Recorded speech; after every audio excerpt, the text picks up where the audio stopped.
Thank you, everybody, for joining us. I'm going to get started because I know it's been a packed day of meetings and webinars, I'd love to get talking about a program I'm really proud of. So my name is Kristen Mahoney with the WestWind Foundation. I've been with the WestWind Foundation for about 15 years now, and we work a lot on reproductive health and rights. We also have an environmental division, but I work on the reproductive health and rights team. And one of the initiatives we got very involved in about 5 years ago was this program called AMAZE. So today we're going to be talking about an innovative digital comprehensive sexual education initiative that promotes adolescents' health and well-being. So why AMAZE? We felt like there was a gap. Some of our colleagues that I'll talk about in a minute, and us felt like there was a gap in age-appropriate sexual education for this age group, 10 to 14-year-olds. We felt like what was out there was outdated. It was very hard for the youth to be able to access. And so without a trusted resource of information, young people were going online and finding incorrect, harmful information, such as pornography and other things they might come across on the internet. AMAZE was created to be a safe, free, and reliable one-stop resource for sexuality education. So let me give you a little introduction, and I think no one could do it better than our main character in a lot of our videos, Jane. I'm going to show you this quick video that she'll introduce what exactly AMAZE is. Can you get an STI but not have symptoms? Oh, I bet AMAZE has a video for this. Yep, here it is. Wow. AMAZE has everything. I wonder who's behind all this great info. AMAZE.org. More info, less weird. It's no surprise young people have questions about STIs, relationships, and their bodies. When sex education means awkward lessons and embarrassing questions without honest, age-appropriate answers from trusted sources, young people are left in the dark, turning to misinformation online, pornography, and myths that other kids share. That's where AMAZE comes in. An engaging, trusted resource making sexuality education universally available to the YouTube generation. Our flagship YouTube channel alone has over 50 million views. With multiple video series and distribution platforms, AMAZE has evolved into a large international community of teens, educators, and parents. AMAZE leverages the expertise of sexuality educators, the creativity of animation professionals, input from our youth advisors, and the power of the internet to create and share free educational resources. That's true. I've learned so much, from relationships to gender identity and sexual orientation to what to expect at the doctor's office. AMAZE has over 200 videos, but our programming is more than just videos. AMAZE provides lesson plans for schools, content and tools for parents and allies, integration into healthcare systems, and even a coloring book and comic. Parents love AMAZE too, with many resources to help get through awkward conversations and become askable parents. That explains why my parents stopped saying, "Jane, there are birds and there are bees." Now they give me real information that I actually care about. AMAZE is an open platform where we welcome and support global partners as they adapt, integrate, and disseminate AMAZE resources to their audiences. Together, we can change the world and help young people build happy and healthy futures. Now, let's find out more. Great. So no one better than Jane to tell us about AMAZE. So some of the AMAZE topics that Jane mentioned that we have videos on is puberty, pregnancy and reproduction, STIs and HIV, healthy relationships, personal safety, sexual orientation, and gender identity are just a few of the ones that we have topics on. We have, as Jane mentioned, 120, closer to 140 videos right now released on our YouTube channel. All the videos are short, but very comprehensive in the information that they are providing. So what's so great about this resource? It gives our partners a package tool that they can use in their classroom settings with the parents that they need, and healthcare providers can use it in their own offices. The videos are easy to adapt. As you saw, it's a lot of animation, which makes it easier for adaptation. We can usually do that by just dubbing a video. And we have done our best to make them internationally appropriate. We learned as we started that some things were not appropriate for international audiences.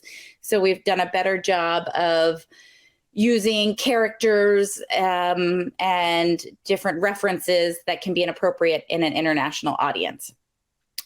So why now? What happened with the pandemic is we found that more youth were online than ever, and youth were feeling isolated and struggling with identity issues, mental health issues, isolation, and looking for resources.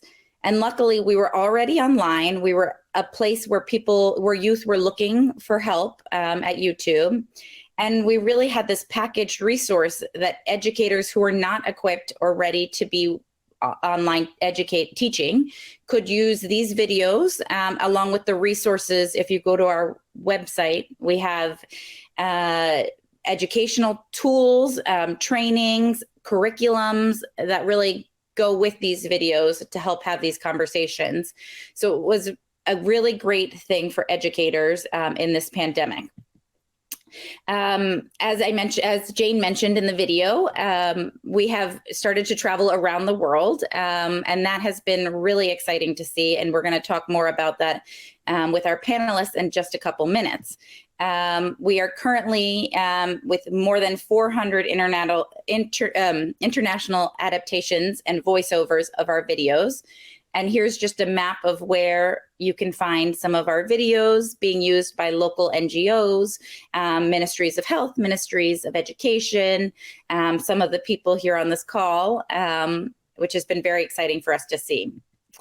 So I want to introduce some of our panelists that we're going to be having a discussion here today. On the left is Mariana Cruz Moreta from IPPF WHR, and she has been involved with adapting AMAZE into the Western Hemisphere work and a key partner for the last four years of the project.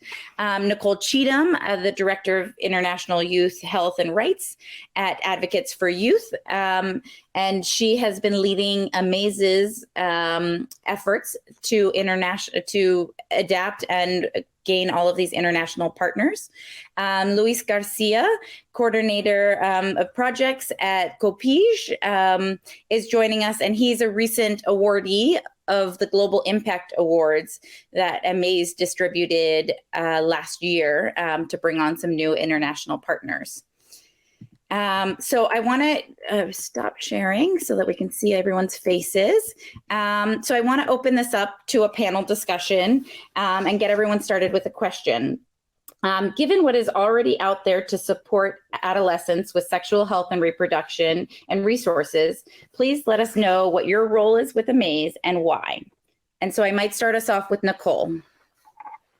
Thanks, Christy, and hello, everyone. It's really a pleasure to be here today, and thanks for joining. So in terms of my role, as Christy said a little bit already, I help lead efforts on the international front in terms of AMAZE, and this means working with an incredible AMAZE International team to support partners around the world that are interested in either using AMAZE videos and resources, dubbing them or adapting them, and then integrating them and disseminating them within existing programming. So that is my role. And in terms of why AMAZE, I was very excited about the opportunity to start working on this initiative because of the focus on very young adolescents. And while as someone working in sexual reproductive health and rights of young people for some time, a lot of the programming and initiatives we've worked on over the years, there's been more of a heavy emphasis on older young adolescents and young people ages 15 to 2024. So having an opportunity to work on something that's providing age-appropriate sexuality education to younger adolescents, very young adolescents, ages 10 to 14, was really something that I was very excited about. And further, with the sort of global trend of earlier onset of puberty, I do think that having this information available earlier rather than later is really critical. And this is why I think why AMAZE for me is so important. Thanks. Thank you, Nicole. Mariana, do you mind answering? Sure. Thank you, Christy. And also thank you very much for the invitation. I'm also very pleased to be here. My role, I work at the International Planned Parenthood Federation, Western Hemisphere region, as a senior program officer on comprehensive sexuality education. And in that sense and in that context, like reaching and working with many partners in Latin America and the Caribbean, AMAZE, why AMAZE? I have several reasons, but I'll share with you some of them. First of all, it really fills a gap that of missing CSE information in the region. We are full of stigmas, taboos, and myths around comprehensive sexuality education. And AMAZE has represented like an excellent and reliable educational resource to provide young adolescents, their families, and teachers with accurate information. So in that sense, it has been like a huge step forward in guaranteeing sexuality education in Latin America and the Caribbean. Also, something very nice and positive about AMAZE is that it goes to the adolescents. Like we know that adolescents are always looking for this type of information. We know that not all the information that is available on the internet or among their peers is like the most accurate or like the most precise information for them. So in that sense, I think AMAZE has developed different strategies to reach adolescents and to reach them with very pertinent type of information, like through digital content or like through different digital or virtual platforms, which has been also very positive. And something that I heard very recently from the people that has worked directly with AMAZE is that it is really a game changer. And I love that. I really liked that word because, or the concept itself, because I think it really helps us to move from a very unreal or like I wouldn't know how to say this, but it's like it helps us move from a very stigmatized understanding of what is sex education to a more reliable and more trustful source where we understand that sexuality education, when it's provided in the correct context and with the correct information, can actually help young adolescents to develop in healthy and happy. So yeah, that's why I love AMAZE. Thank you, Mariana. Y Luis, ¿usted? Gracias, Cristi. Gracias por la invitación. Un placer saludar a todos. Pues me gustaría decir que como COPIC pues somos una organización que funciona en el área de Oriente de Guatemala, más específicamente en Jalapa, y trabajamos con adolescentes en comunidades rurales y en sectores con mayor índice de vulnerabilidad. Nuestro trabajo está orientado a brindar herramientas que permitan a las y los adolescentes cumplir con sus proyectos de vida. Esto lo logramos mediante la educación en derechos humanos, educación integral en sexualidad, acceso a métodos anticonceptivos, empoderamiento para la formación de líderes y lideresas. Y pues asimismo trabajamos con tomadores de decisiones en un amplio número de plataformas, algunas gestionadas por COPIG y otras pues en las que participamos como invitados, y con el objetivo de promover la participación de las y los jóvenes en las decisiones políticas y sociales de su comunidad y de su departamento. Debido a las condiciones propias de estos nuevos modelos educativos post-pandemia, nos vimos en la necesidad de diversificar las herramientas que utilizamos para la formación y enseñanza de las y los adolescentes. Por esta razón, el trabajo con AMAZE ha representado para COPIG una importante oportunidad. que los videos de AMAZE han demostrado en la práctica ser una herramienta muy útil. Son divertidos, son amenos, cargados de información correcta y veraz, con un lenguaje amigable que puede ser entendido por la gran mayoría del público. COPIG ha identificado que AMAZE produce un material muy amigable para las y los adolescentes, por lo que su implementación en nuestros procesos educativos ha demostrado ser una herramienta muy útil. Por esta razón, COPIG decidió implementar e iniciar 10 videos de AMAZE y pues los hemos estado implementando dentro de nuestros talleres educativos. Y es importante resaltar un poco que en esta área de Guatemala se encuentra aún muy arraigados problemas como el machismo, la violencia sexual, los embarazos tempranos, entre muchos otros. Y la utilización de estos videos dentro de nuestros talleres de trabajo pues ha permitido generar e incentivar el debate y la curiosidad de las y los adolescentes sobre temas de su especial interés, mostrando y exponiendo así los patrones de crianza que se han visto sujetos durante mucho tiempo.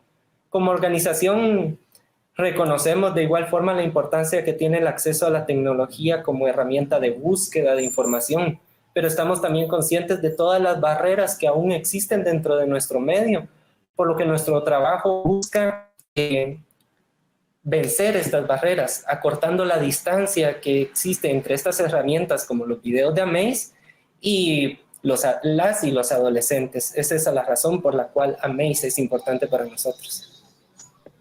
Thank you, Luis. So great to hear how you've been able to adapt AMAZE in your setting.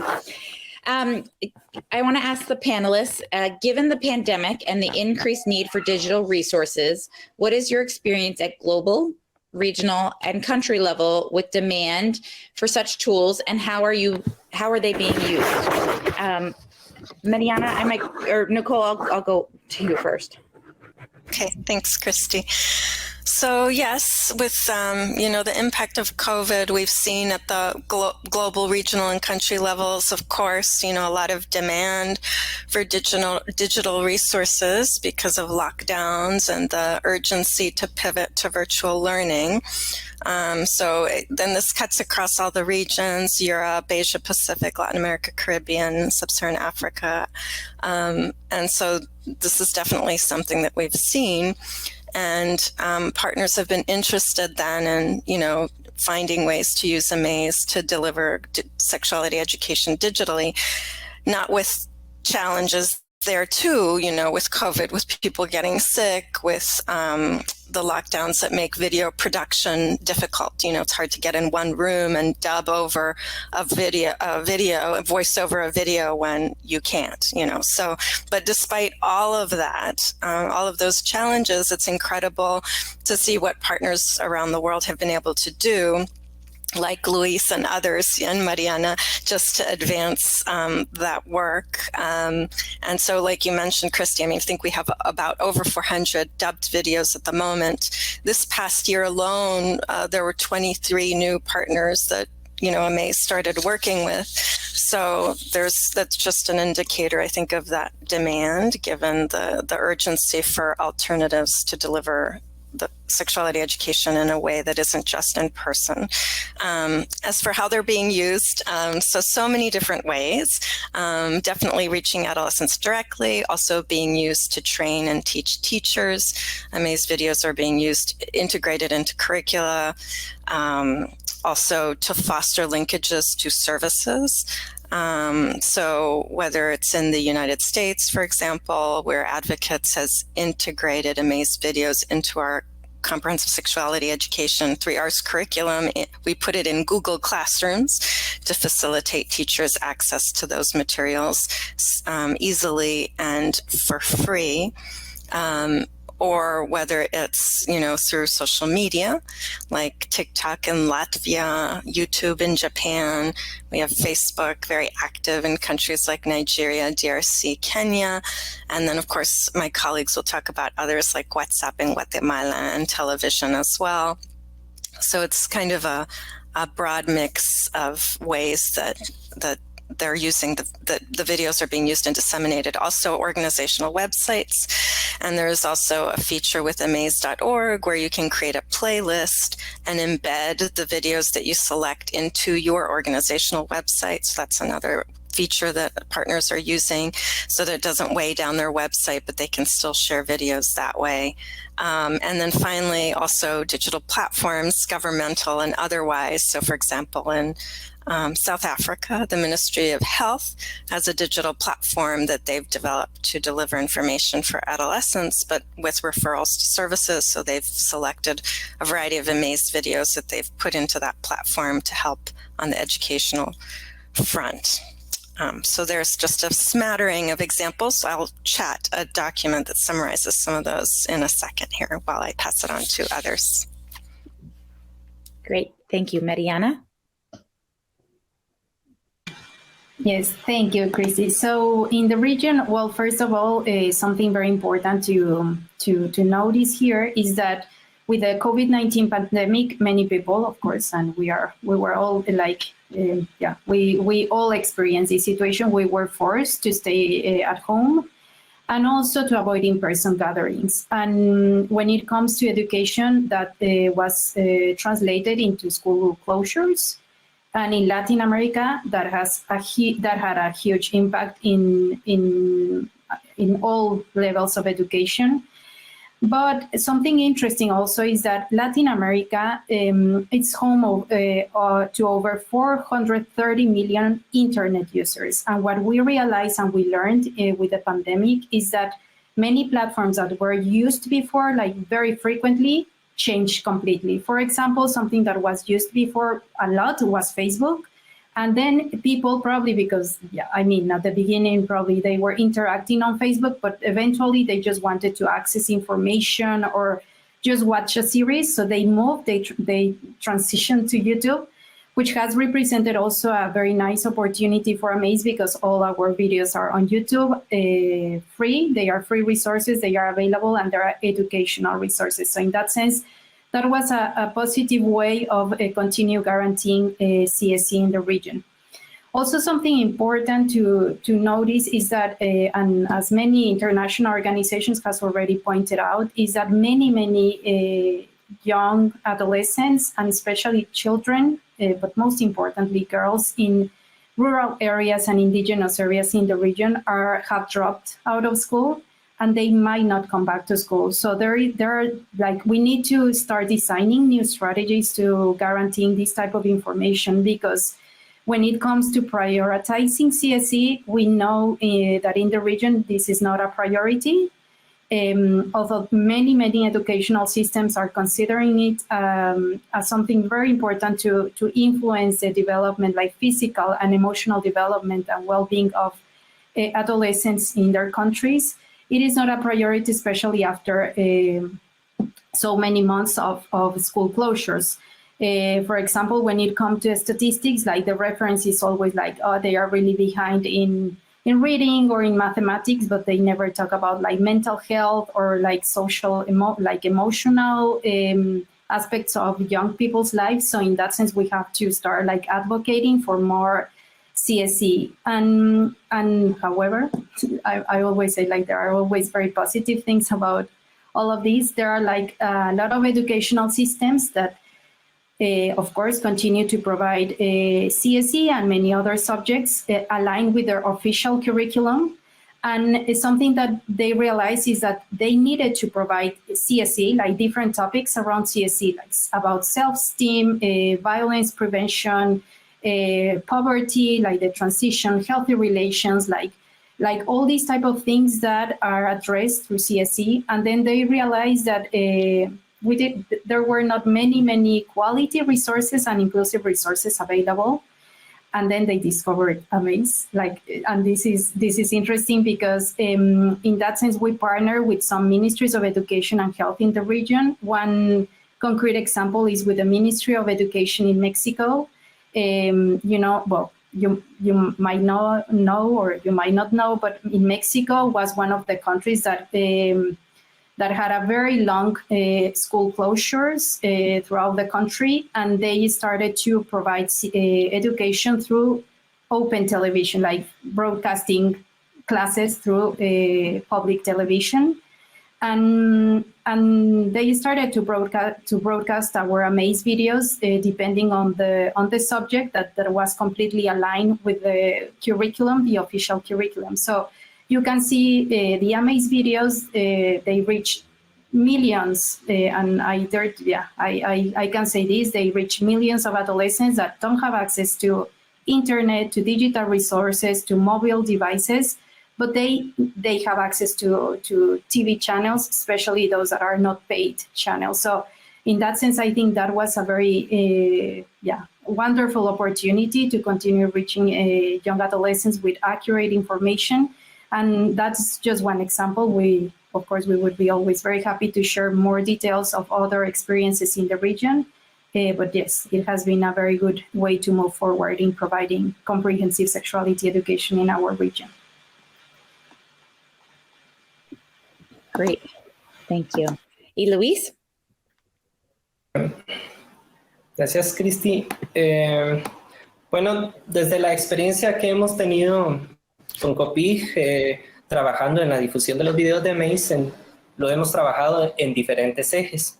Uno de ellos es la implementación de los videos en las plataformas sociales que nuestra organización maneja, promoviendo la difusión entre los adolescentes mediante la utilización de estrategias que permiten una mayor captación de nuestro público objetivo. Por ejemplo, cada video publicado es acompañado una semana antes de material informativo del tema que se pretende tratar con el video. Estos materiales generan una expectativa positiva previo al estreno de cada uno de los videos y promueven la discusión sana del tema. Es importante decir que COPIG siempre brinda información extra a todos aquellos jóvenes que se comunican por mensaje privado. Es para COPIG importante entonces despejar las dudas que puedan tener las y los adolescentes. Hablando de estas mismas plataformas digitales, también es importante pues mencionar que se han generado también alianzas con medios de comunicación locales, con el fin de que ellos puedan de igual forma difundir el material y los videos compartidos. Estos medios de comunicación nos han permitido visibilizar el trabajo que se realiza ante toda la población del departamento. De esta forma se ha obtenido una mayor respuesta positiva por parte de la población en general. A pesar de todo esto, en COPIG queríamos pues, ir un paso más allá, ¿verdad? Por lo que se generó alianza con uno de los medios de comunicación más grandes del departamento para la transmisión de los videos de AMAZE en televisión por cable, en los horarios de mayor audiencia que la empresa ha localizado. Esto ha permitido que más personas se contacten con COPIG para saber más sobre nuestro trabajo. El resultado es positivo y nos ha llevado a pensar que podríamos implementar a futuro pequeñas cápsulas informativas acompañadas de los videos de AMAZE, así como también la posibilidad de participar bajo este mismo concepto más reconocidos. Por otra parte, también pues, me gustaría hablar del papel tan importante que han tenido las y los jóvenes líderes de COPIG, puesto que ellos mismos se han encargado de difundir los videos de AMAZE entre sus pares mediante la utilización de WhatsApp. La forma en que esto funciona es gracias a grupos de WhatsApp que COPIG ha conformado y a los cuales hemos llamado grupos de influencers. Estos jóvenes pues se coordinan para difundir los videos entre sus pares por medio de mensajes de WhatsApp. Es importante también aclarar que previo a la difusión que realizan ellos, se les presenta el material y se despejan todas las dudas que puedan tener al respecto. La idea de esto es que ellos mismos puedan dar respuesta a las posibles dudas que tengan sus pares, ya que en algunas ocasiones las y los adolescentes se sienten más cómodos preguntando a otros jóvenes. De esta forma, pues no solo se ha logrado difundir los videos de AMAZE, que de por sí son una gran herramienta para nosotros, sino que han permitido complementar el proceso de formación de las y los adolescentes líderes en nuestros grupos de trabajo. Great. Thank you, Luis. So actually, one of the questions in the chat is something that I think we're going to get into right now. AMAZE, I find to be highly responsive to the needs of youth and educators.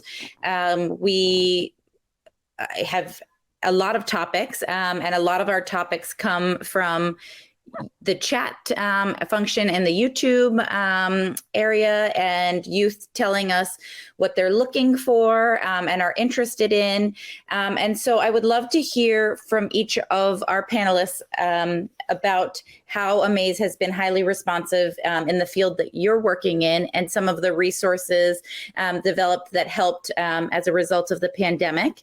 And then maybe we can address a little bit of this question, you know, how did you adapt for your own settings, for your own country, the priorities of the youth in your country? Nicole, do you mind going first? Sure. So yeah, when COVID hit, we definitely sort of wanted to regroup and think about, you know, what AMAZE could do. And we were hearing from young people through the comments and so on, as Christy has mentioned, you know, some anxiety around isolation, you know, suddenly being stuck at home with little contact with other students, and just this radical shift in how one lives day to day. So the very first video that AMAZE did do related in response to COVID was one on isolation. That started out as a video done for the United States and then adapted by Mariana and others. And then another one that came up from some of the global and regional work was also one just specifically on COVID. So very basic health education messaging around washing your hands, not touching your face, nose, eyes, you know, wearing a mask, keeping the distance. And that was for sub-Saharan Africa, and is still, unfortunately, you know, still awfully relevant, surprisingly, because at the time, you know, that we didn't think it would be, you know, that relevant for that long. But anyway, so those are just a couple of examples on our side at the global level. And I will pass it to Mariana. So in the region, something that happened, and I think this is important to highlight, is that AMAZE, even though it was conceived for young adolescents ages 10 to 14, we started to work very closely with parents and educators. So it's like a very organic sort of ecosystem working together. And that became really relevant because, for example, on our social media, we develop a lot of content targeted at the families and teachers of these young people, which would be the case of, for example, Facebook or AMAZE or Instagram, where they are actually looking for detailed information on how to address specific topics. So one of the topics that was raised very frequently when the pandemic started was that, like, how can I help my adolescent kid to cope with the pandemic or with this isolation? And imagine if for us as adults was very complicated. Honestly, I can't imagine how complicated it was for adolescents, even though they have talked to us about that. And so these were the type of things that parents had to deal with their kids at home. And we decided to develop like a section inspired actually by a COVID-19 section that the website in the United States has. And we developed different resources that you can download easily. And we uploaded different also videos that we adapted into Spanish and disseminated like within our network. So this has helped a lot to at least understand that they are not alone in the way they feel, and that there are many, many ways to cope with this anxiety and depression. Great. I'm glad you've been able to adapt those resources. Y Luis? Pues me gustaría decir, para complementar lo que ha dicho Nicole y Mariana, que pues un ejemplo claro de las nuevas necesidades emergentes que hemos logrado localizar como organización es el aumento de los problemas relacionados a la falta de interacción social propio de la situación de pandemia. Por ejemplo, la ansiedad. Este es un problema de la adolescencia que se ha subestimado durante muchísimo tiempo y que se ha agudizado durante los últimos años de pandemia. Muchos adolescentes se han mostrado especialmente interesados por este tema. Y muchos, al conocerlo por primera vez, reconocen el problema por el que están pasando y del cual no sabían explicar lo que les sucedía. Por esta razón, encontrar que AMAZE tenía un video muy oportuno que trataba este tema, por lo cual Copic se dio a la tarea de doblar al español de este material, de este video, y que afortunadamente ha tenido una muy buena respuesta por parte de los medios sociales. Gracias a la implementación de este video, pues Copic podrá brindar información a muchos jóvenes en situación de ansiedad y que pues por motivos de diversos motivos no han sabido reconocerlos, y que sin duda será muy útil para poder brindar mucha más información a todos estos jóvenes. Great. And I would actually like to show the video Luis is mentioning on anxiety. So let me just share my screen to show it. And hold on, I have to go back and mute.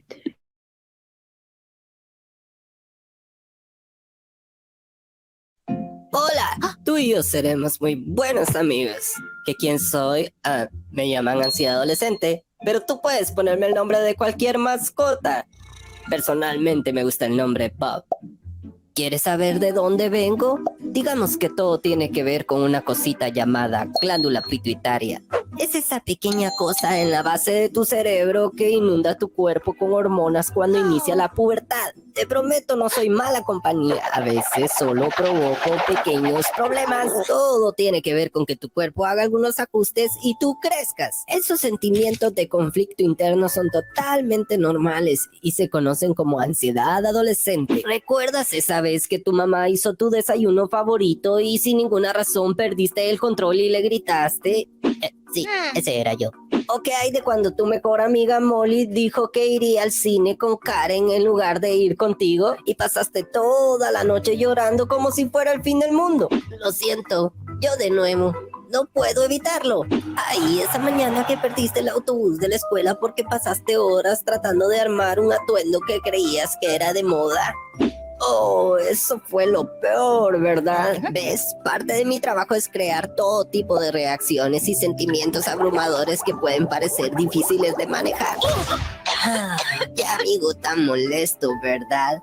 Pero tengo un trabajo que hacer y no estaré aquí para siempre. Solo estoy aquí para ayudarte en este momento divertido de la vida en el que ya no eres una niña, pero tampoco eres un adulto. Es incómodo, pero todos esos altibajos que estás teniendo son realmente normales y una parte típica de todos en la adolescencia. Incluso las estrellas de rock y los atletas tenían sus propias ansiedades como tú. Y te prometo, dentro de unos años recordarás todas nuestras aventuras juntos y reirás. Pero recuerda, si empiezo a perder demasiado el control y mi amiga la depresión aparece, es importante hablar con un adulto de confianza. La depresión puede hacerte sentir muy triste y aislada. Viene y visita a muchas personas, así que no hay nada de que avergonzarse. Y la depresión es totalmente manejable con ayuda y atención médica. Entonces, ¿estás lista para convencer a tu hermano de que es tu turno de decidir lo que veremos en televisión esta noche? Tengo un poco de mal genio. No te preocupes, pasará.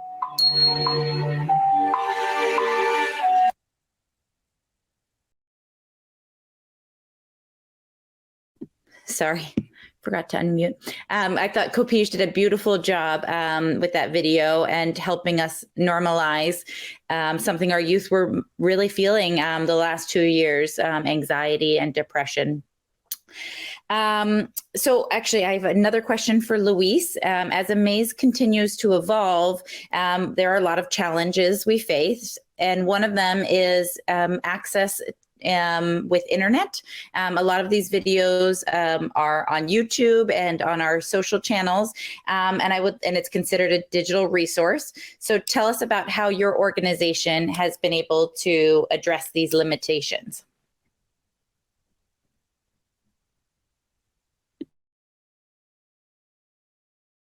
Oh, Luis, you're muted. Okay.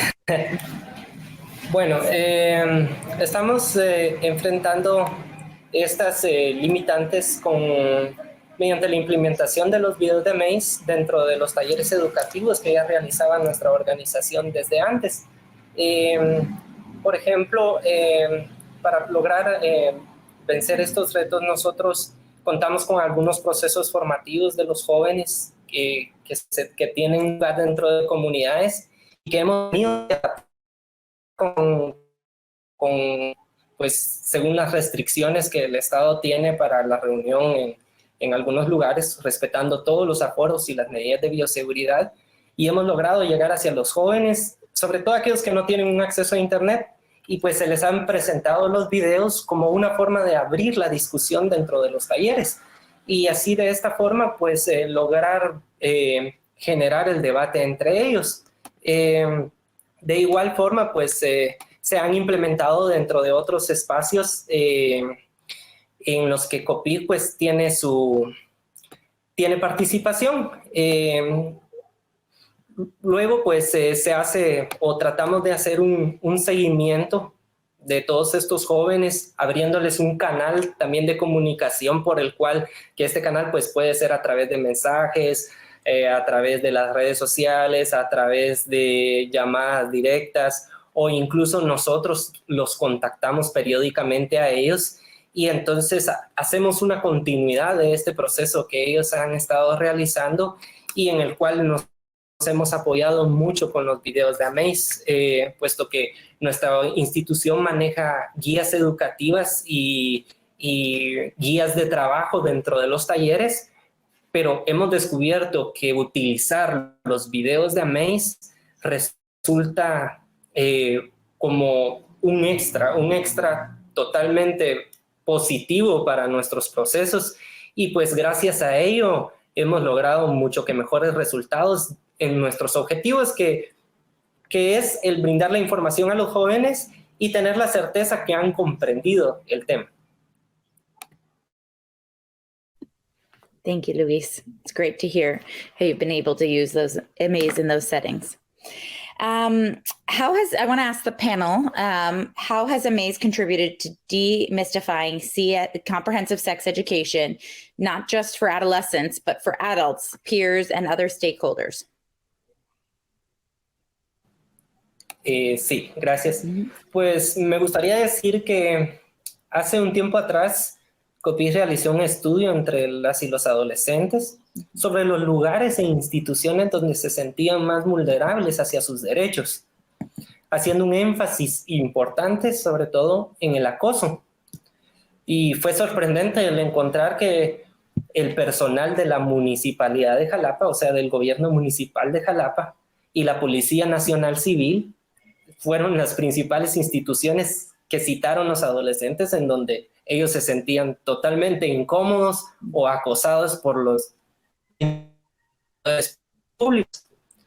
Producto pues de esta investigación, COPIC ha comenzado a realizar talleres con estas instituciones, en donde se busca sensibilizar, deconstruir ideas erróneas y arraigadas que muchos adultos tienen, y que es importante erradicar, sobre todo cuando se trata de servidores públicos. Para llevar a cabo estos procesos, nos hemos dado cuenta de que los videos de AMAZE han sido una herramienta muy útil, fácil de comprender y que puede ser de manera sencilla complementada con otras herramientas educativas que COPIC ya practicaba, que mencionaba anteriormente. A pesar de que se esperaría de que los videos de tipo animados están orientados a un público menor, la verdad es que han demostrado ser interesantes para el público adulto, pues les da una visión de cómo las y los adolescentes ven y conciben el mundo a su alrededor, brindando una perspectiva diferente que puede ser de fácil comprensión para los adultos. Esto ha sido una herramienta muy útil para nosotros y la cual pues pensamos seguir implementando a futuro, no solo con los adolescentes, sino con los adultos y tomadores de decisiones. Creo que ha marcado mucho la diferencia en romper en muchas ocasiones, como hablamos aquí, romper el hielo para poder discutir un tema con formalidad y seriedad. Gracias. Do any of our other panelists have thoughts on this question? I can go next. So just also a very concrete example. So when we are providing workshops to teachers, something that has come up very, very frequently is that, for example, they tell you like, oh, I had this situation with a student and I didn't know what to do. So I sent him to the office of the principal of the school, and they expelled him out like for 2 days or something like that. Like they punished him. And then when you ask them, like, so what was he doing? Or like, and then they explain you like, well, he was missing class a lot because, and then I found him doing something inappropriate in the, and then, so, you know, like these type of situations where actually the problem is that the teacher don't know how to react or to answer to adolescents situation, for example, kissing in the bathroom. Like sometimes they just don't understand that there are many things that are part of the daily lives of adolescents, and they don't know how to deal with that. It's not that they want to punish them, they just don't know how to deal with those type of situations. So when you give them different tools, different type of information, or you give them like very simple ways to address it and to understand it, it's easier for them not only to adopt CSE as part of their content, like as part of a natural way of teaching additional information to their students, but also it helps us engage parents with the education of their young adolescents, their kids, because teachers are like trustful voice, especially in Latin America and the Caribbean, like are very, very respected most of the times. And when they say something, or they like when they explain that something might contribute to the education of their kids, it's easier for parents to understand and to accept that CSE can actually be part of their education, their current education. So, yeah, that would be it.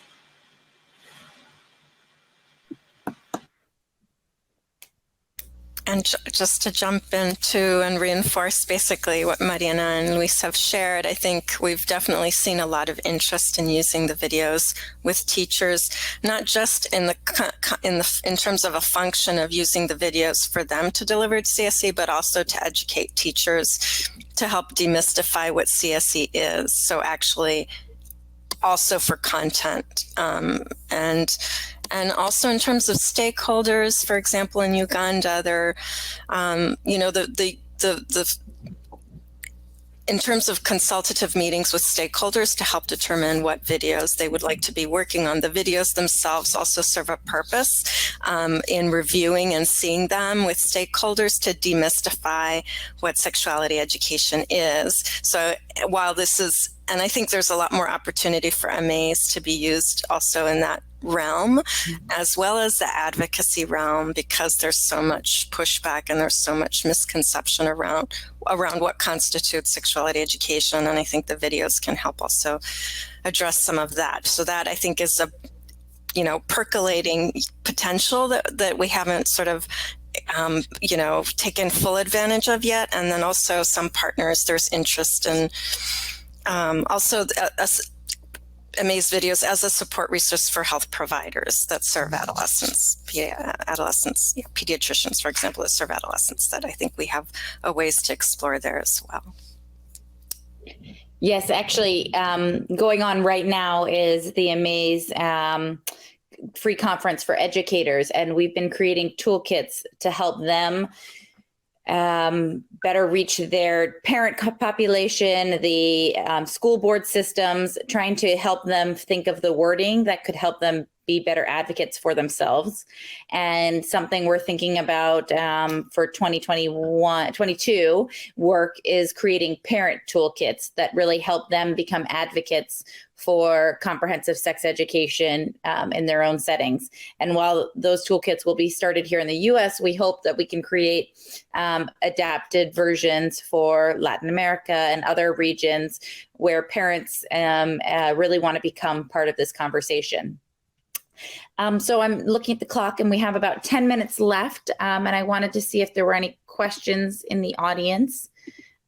Please feel free to put them in the Q&A section so we can ask our panelists. I also want to mention that great question in terms of how do we decide our topics. We really also rely on our community. And so if there's ever a topic that you feel is needed in your setting, your environment, please feel free to share it with myself, with any of the AMAZE team members, and or any of our social media handles. We really rely a lot on this community and to think through what topics are really relevant right now.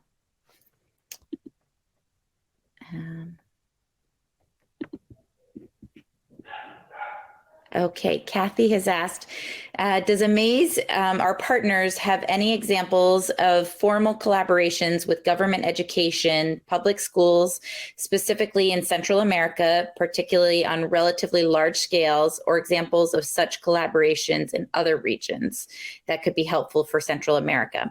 Great question, Kathy. I might hand this over to Nicole, who actually, I should open it up to anybody who would like to answer and give some of the examples. I think the best example is going to come from Mexico, so I will pass it to Mariana, if that's okay. Yes, so we have that example in Mexico, and in Central America, we are partnering with our partner organization there, BFLA, the Belize Family Association,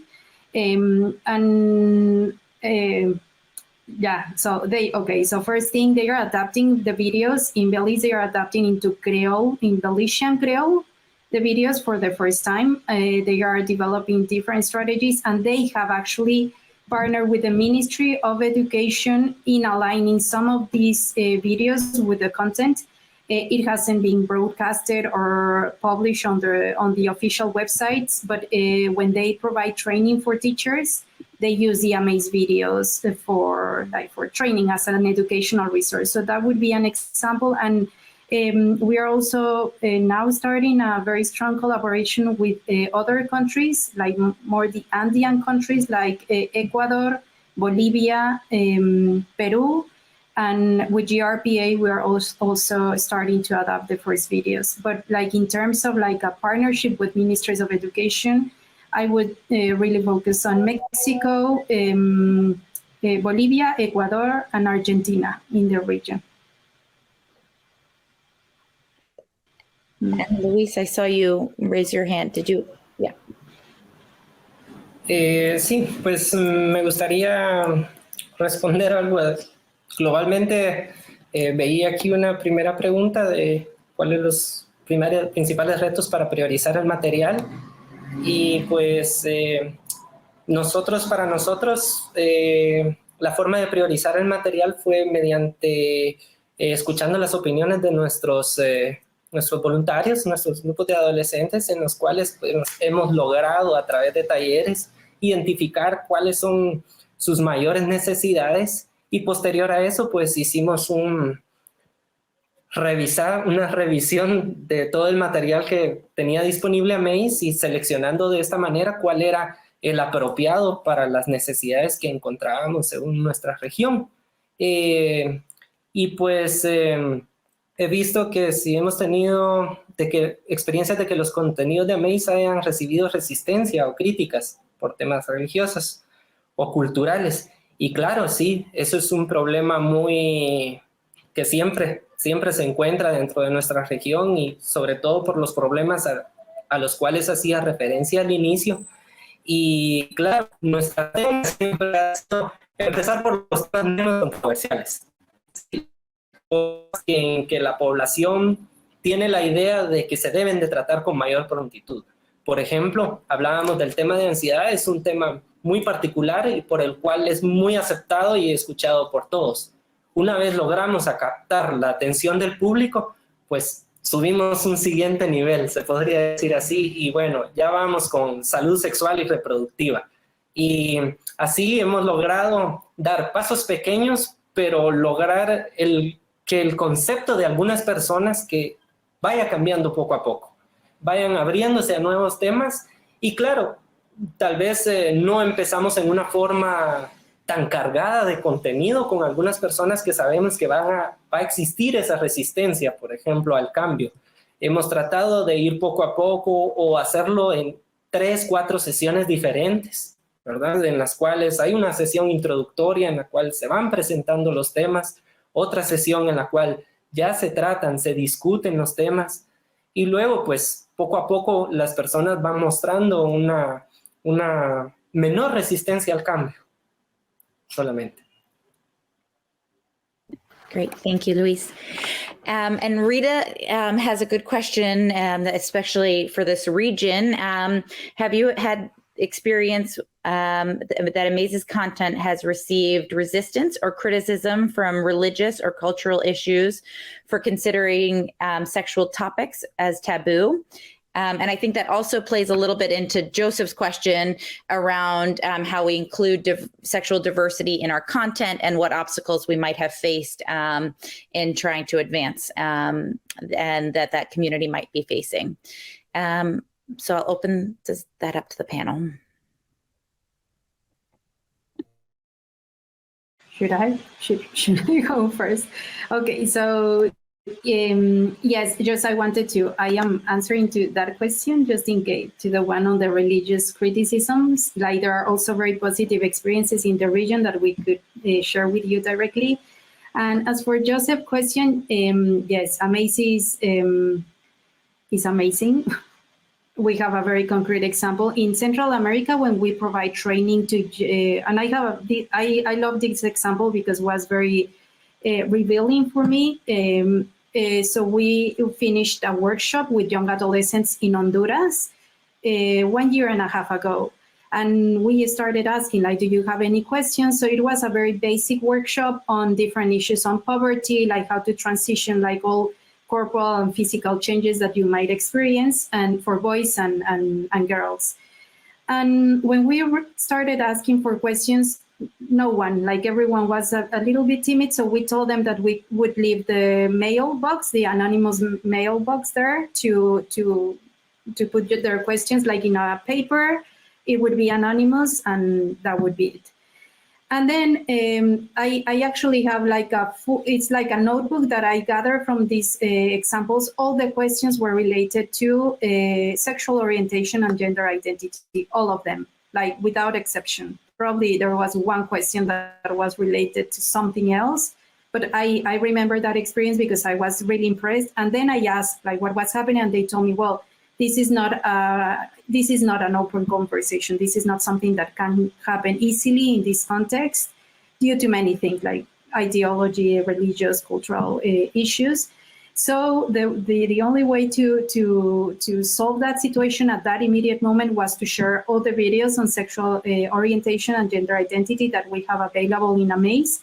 And I think that helped a lot to at least answer immediate questions for them. And of course, if they wanted to learn more, they could reach out to us. But it's just to give you an example of how that is a very, very important topic that we address in different contexts and that has been adapted in the region as well. Okay. Great. And well, if our other panelists have answers, I might also share on the screen just one last slide about partnering with AMAZE, because we're always looking for collaboration and partners. So I'm going to just share with you how you can do that with us. But I don't know if our panelists have any other responses to those questions.